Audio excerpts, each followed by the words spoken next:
जय भारत बच्चों ये आपका जो शब्द भेद का तीसरा नंबर है वो है श्रुति सम भिन्नार्थक शब्द। आपको इस बार जो है शब्द भेद 3 प्रकार के आने वाले हैं, जो बदल के आप लोगों को आया है। विराम चिन्हों को छोड़ करके विराम चिन्ह कैंसिल किए गए और श्रुति सम भिन्नार्थक शब्द दिए गए हैं।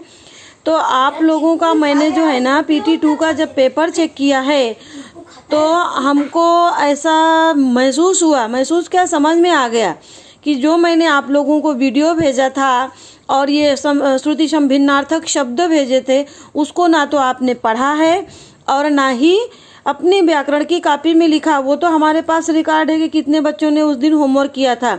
नहीं किया होमवर्क, इसीलिए ये परिणाम मिला आप लोगों को कि इतना आसान शब्द भेद का जो शब्द है वो भी आप लोगों ने नहीं लिखा।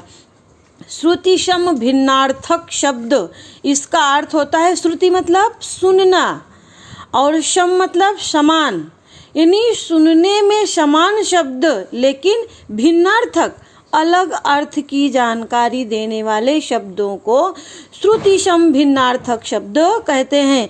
यानी उच्चारण में हमको समान सुनाई पड़ता है लेकिन उसका अर्थ अलग अलग होता है। प्रश्न आपको क्या आया था कि एक शब्द दिया गया था, उसके 4 विकल्प थे और चारों में से कौन सा सही विकल्प है भिन्नार्थक, वो आपको लिखना था। अभी जैसे यहाँ पर शब्द है अचल और दूसरा है अचला, यानी आ की मात्रा का अर्थ है। तो एक अचल का अर्थ है पर्वत, यानी जो ना चल सके, पर्वत कभी चलता नहीं है इसलिए उसको अचल कहा गया है। कोई भी प्रॉपर्टी है, कोई भी वस्तु है जो एक जगह पर स्थिर है, वो वहाँ से हिलती नहीं है, उसको अचल कहा जाता है। और अचला मतलब पृथ्वी, यानी पृथ्वी का वो समानार्थी शब्द है। उसी तरह से यहाँ पर है अधम। अधम का अर्थ होता है नीच, यानी जो नीच से नीच काम, बुरा कर्म करे उसको अधम बोलते हैं। और अधर्म, यहाँ पर सिर्फ रा का फर्क है उच्चारण में, और अधम का अर्थ क्या होता है, पाप होता है। अभी ये अन्य और अन्य आपको दिया गया था प्रश्न। अन्न का मतलब होता है अनाज, जिसको आप मराठी में कडधान्य बोलते हो, यानी धान्य। तो कोई भी खेती में पकने वाली फसल जो है वो अन्न कहलाती है और ये है अन्य। अन्य का अर्थ होता है दूसरा।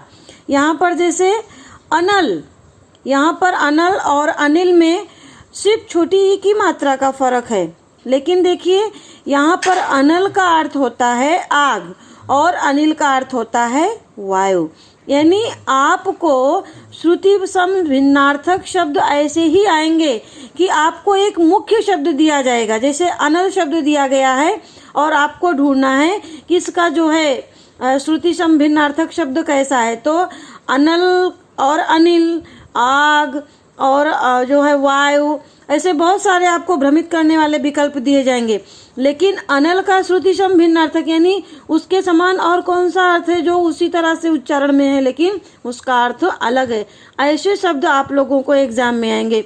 इसलिए अब आप लोग इस शब्द को जो है अच्छी तरह से समझ लो कि आपको करना क्या रहता है। आप लोग इस शब्द का अर्थ ही नहीं समझ पाए, मुझे ऐसा लगता है, क्योंकि पेपर में किसी ने विलोम शब्द लिखा, किसी ने समानार्थी शब्द लिखा, किसी ने उसका अर्थ लिखा, ऐसा आप लोगों ने उत्तर दिया है।